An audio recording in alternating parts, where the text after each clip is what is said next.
आजच डाउनलोड करा आणि तुमच्या आवडत्या मालिकांचा आनंद लुटा। आम्ही सहज बोलत होतो यार। बरं मला सांग, तुमच्यात खरंच काही प्रॉब्लेम आहे का?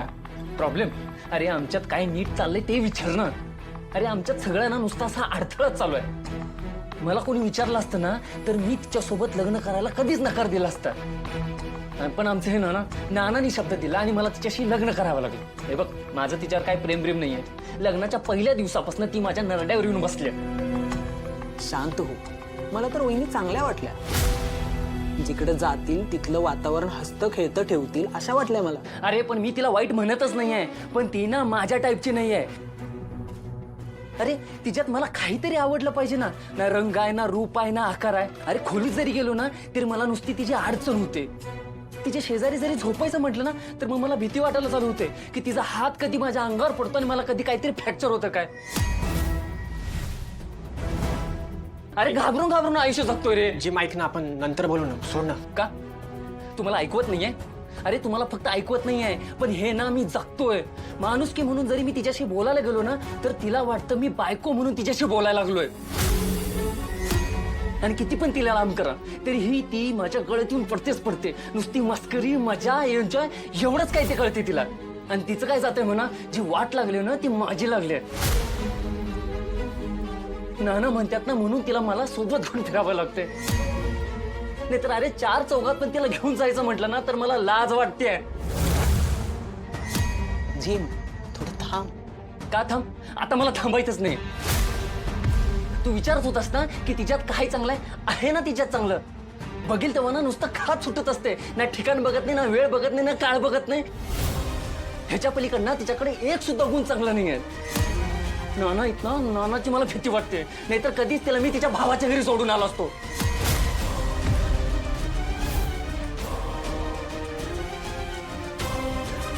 अरे तुम्ही का खाली माना घातल्यात? मान तर खाली माझी जायला पाहिजे, मला लाज वाटली पाहिजे।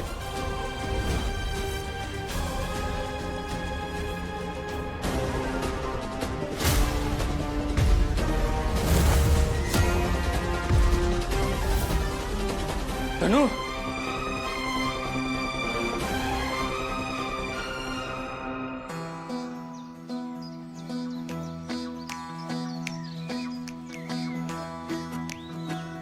सूर्या, हे कुंडीत का झाडं लावायला लागलायस?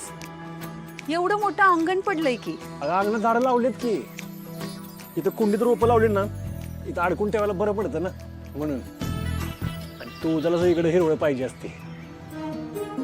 तिने सकाळी उठल्यावर ही रोपं बघितली की तिच्या चेहऱ्यावरचा आनंद बघायला भारी वाटतं मला। सूर्या, तुझ्यासारखं असं दुसऱ्याचा विचार करणारं मन जर देवानं प्रत्येकाला दिलं असतं का नाही तर किती बरं झालं असतं। जगात कोणीच कोणाला दुखवलं नसतं।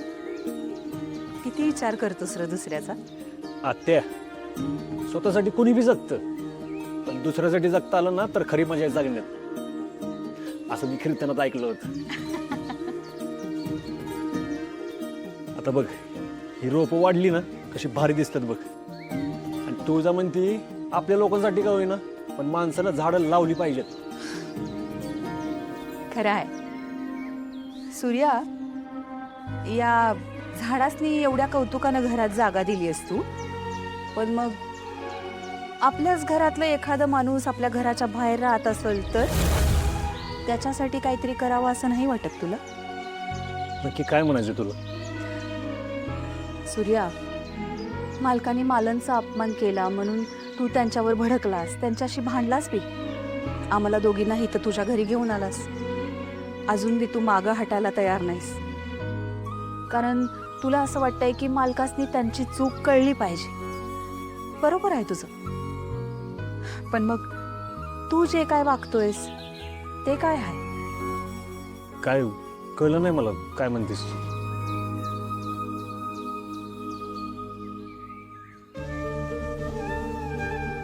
सूर्या, जिनं तुला जन्म दिला, तुला घडवलं, की तुझी आई तुझ्याच घराबाहेरच्या एका कोपऱ्यातल्या खोलीत राहते, स्वतःला निर्दोष सिद्ध करण्यासाठी धडपडतीये ती। तुला तिची जरा बी दया येत नाही कारण? अरे आशा वहिनीनं केलेल्या गुन्ह्याचा कुठला बी ठोस पुरावा नाहीये, ती सतत जीव तोडून सांगते मी निर्दोष आहे, मी निर्दोष आहे.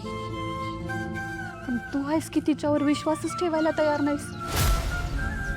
सूर्या, अरे आपल्याला दुसऱ्यानं केलेले गुन्हे दिसतात, पण स्वतःच्या चुका माणूस नजरेआड करतोय.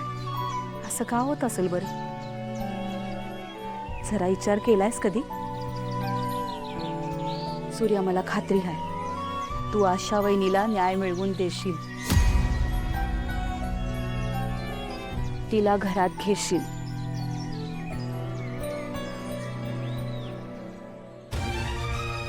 आत्या, मी काय भोगलंय तुला चांगलंच माहिती आहे. मी तिला असं सहज माफ नाही करू शकत. ती जवळ माझ्या प्रश्नांची उत्तर देत नाही ना, तोवर मी काहीच करू शकत नाही. डॅडी डॅडी डॅडी काय झालंय? काय नवीन झटका तर देणार नाहीस ना? आधीच आमचा टाइम लय खराब चाललाय. काय झालंय? डॅडी अहो तो टाइम तर बदलायचा टाइम आला. म्हणजे? बघा की मी काय आणलंय. अरे वा वा वा वा वा, पत्रिका आता आमच्या रुबाबाला साजेची छापली वा. अहो कार्यक्रम सुद्धा तुमच्या रुबाबाला साजेला असाच होणार. तुम्ही सांगितलेली सगळी तयारी जशीच्या तशी केली आहे. तयारीन कार्यक्रम एकदम जोमात झाला पाहिजे. हा आता यातली पहिली पत्रिका आमच्या जावई बापूंना पाठवा. हा व्यासपीठासमोरच्या पहिल्या रांगेत त्यांच्या कुटुंबियांसाठी जागा ठेवा. हा एकदा का हा कार्यक्रम बघितला का आमचे जावई बापू आमच्यावर जरा कमी गुडगुडतील बा. चांगलंय चांगलंय चांगलंय. प्रमुख पाहुण्या म्हणून तुळजा सूर्यकांत जगताप यांना आमंत्रित करण्यात येते. काय हे नक्की? भाऊ,